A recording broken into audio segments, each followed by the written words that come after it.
The most important thing when talking to senior stakeholders isn't confidence and authority. And I know that goes against kind of what a lot of the training and videos and content that I provide says. And it's not that it doesn't matter, but it's not necessarily the most important thing you need to be focused on when you're communicating to senior managers. And in this video, I'm going to tell you exactly what that is and how that actually takes some of the stress and the anxiety and the pressure out of these meetings. Before I do that, let me tell you a story. I used to work with a client in Geneva, and we would, on a reasonably regular basis, we'd fly over to Geneva and have meetings. And on this one occasion, we had a meeting with the CFO, and we had to go and present the whole communication strategy to the CFO in a 2-hour meeting in Geneva. Now, it was at 10:30 Geneva time, and they're an hour ahead.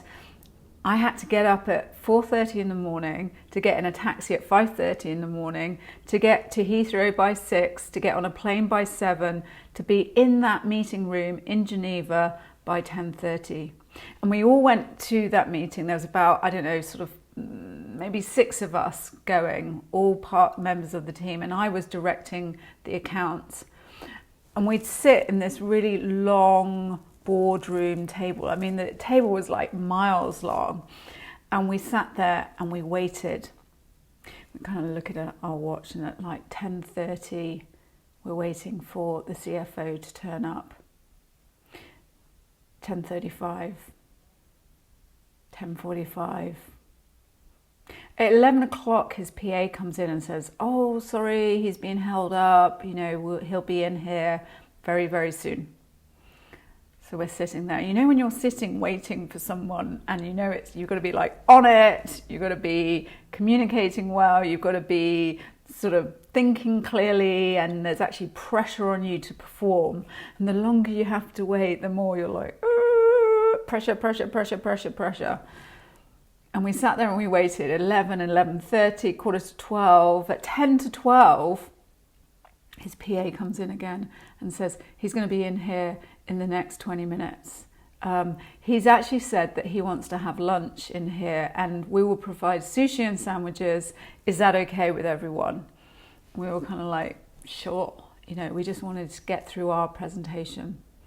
At 14 minutes past 12, I was actually looking at my watch. He walks into the meeting room.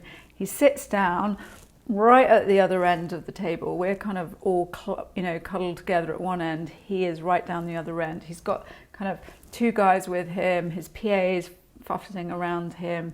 He sits down, says hello, good morning, sorry for the delay, gets his sandwich, and he starts eating his sandwich with a knife and fork.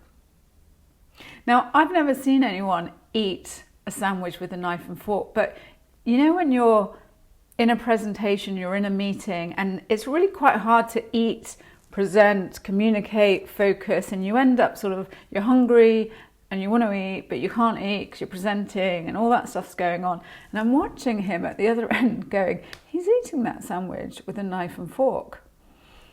And we sort of started going through our presentation to someone who's eating his lunch. And 3 minutes in of this sort of 2-hour meeting, 3 minutes in, we're going through the strategy of the sort of plan for the next year, and what the important messages are, and blah, blah, blah, blah, blah, all that kind of stuff. And 3 minutes in, he sort of stops us and he says, "Just show me the brand. Just show me the brand options."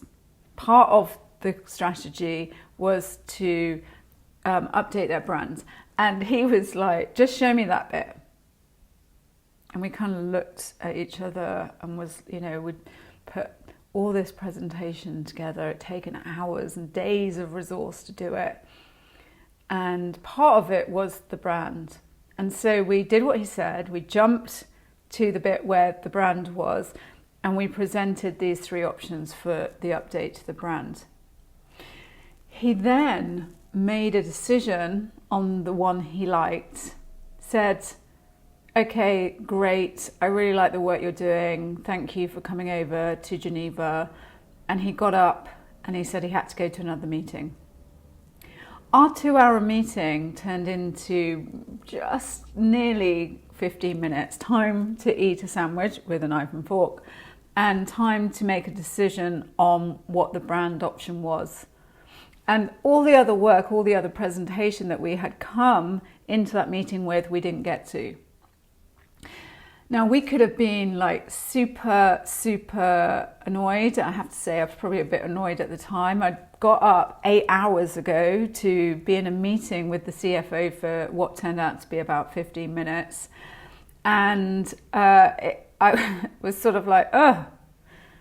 But actually, what we did in those 15 minutes is we got the key decision we needed from the CFO to make the decision that we could flow through all the other projects. So actually, with the client that we were working with much more closely, we could go away, go through all the strategy with him and work out exactly what the steps are for the next 12 months. So we got the decision we needed from the CFO that we needed to progress the project. And what we didn't need is to sit with him for 2 hours if he didn't want to, with all the other stuff, with all the strategy and all the other concepts and ideas and everything else that we brought with us. So the most important thing and the most important lesson from that sort of meeting, that experience, was that we needed to iterate very quickly in that meeting, having waited for hours and hours on end. But we needed to be very much focused on what it is we needed from him, and did we get what we wanted? And the answer to that question was yes, we did get what we wanted. So when you're speaking to senior managers, you really need to take a different approach, a different mindset, a different strategy into those meetings so that you can adapt to whatever happens and get it, what it is you want from the meeting. And I'm going to walk you through some of the things that you need to think about and the things that you need to go in with for those senior stakeholder meetings. And you can get the PDF download to all of these steps at www.influenceupwards.com. Just go to www.influenceupwards.com and you can get the PDF download of these steps of the strategy and approach to communicating effectively with senior stakeholders. I'm going to come to what the most important thing is when communicating to senior managers and how you influence senior stakeholders. But the one key graphic I always show everyone is this.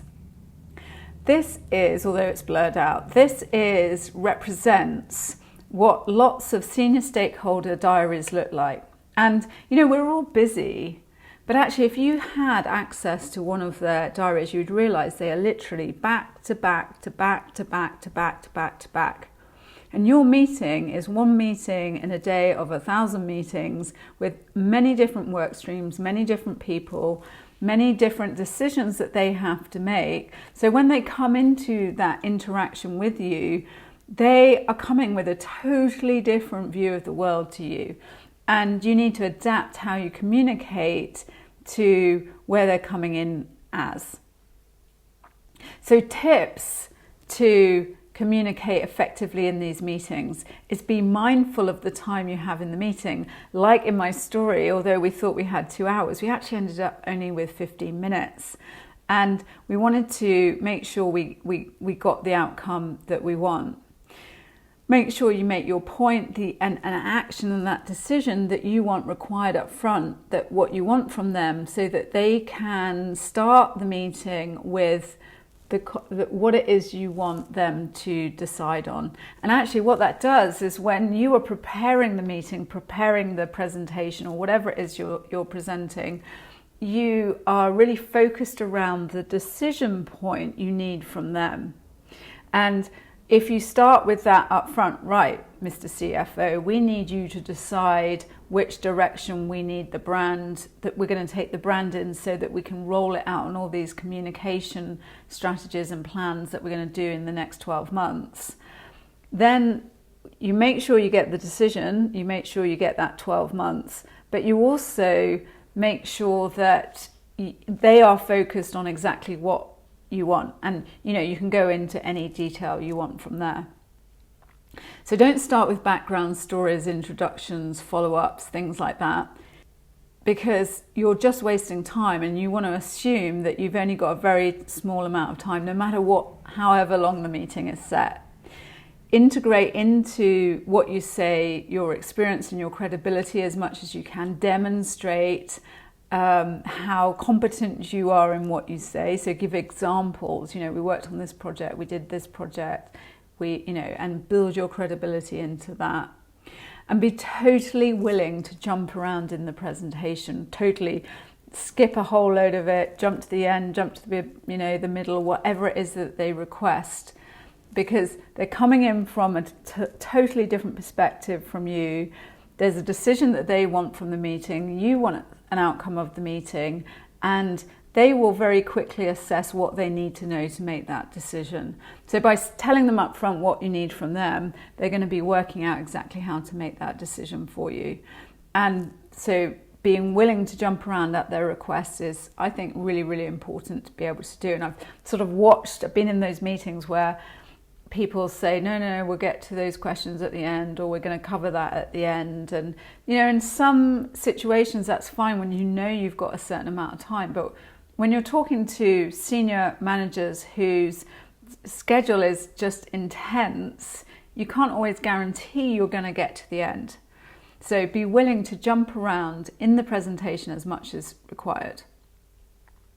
Be ready to handle competently any Q&A at any time. Again, answer their questions directly so that they've got the information they need, and be brief and concise in your answers. Don't waffle, don't go off on tangents, be brief and concise and give them the answers that they need. I always put this note in about just be careful of egos in the room. There's always big egos in the room when you're dealing with senior stakeholders. And it's not that you should go up against them or agree or disagree or whatever, but just be conscious that the further you go up, the more likely you're going to be dealing with egos. So the most important thing when you're going into these meetings isn't just having confidence or authority or being confident in what you're saying. It's focusing on the value you can bring into that meeting for the people in that meeting, for the senior stakeholder. And if you focus on the value that you're bringing in, and you know exactly what the outcome is that you want, then it kind of changes the way you interact and the way you perform in that meeting, because you're not worried so much about, oh my God, am I saying the right thing? Am I, all this pressure. By actually focusing your mind on the value that you go into that meeting with, means that that's what you start walking and talking and saying, and that's what you start communicating, is the value that you are bringing to the table. And if you're very clear in your communication and you're very clear in what you want from the meeting, and you focus on the value that you bring to the table with that senior stakeholder, you're just going to get much, much, much better outcomes to the meeting. So have a clear outcome, focus on the value that you bring to the table, be willing to flex around in the meeting as requested by the senior stakeholder, and make sure you get the outcomes that you want from the meeting. And these are the most important things of the interaction. And anything else you can not worry about, not think about, and you can just focus your mind on getting the outcomes and the value that you bring to the table. And the senior stakeholder is going to really appreciate that, and appreciate you being concise and focused on exactly what the results, the outcomes, the actions that they want from the meeting too. And it kind of changes the psychology of the meeting and the pressure of the meeting by focusing on that value and focusing on the value that gets the outcomes that everyone wants around the table. Communicating to senior managers effectively really helps benefit your career and accelerates your career in whatever you do in every scenario. It enables you to improve senior relationships with confidence. It helps you articulate ideas, outcomes, and solutions better. It improves the way you articulate your message.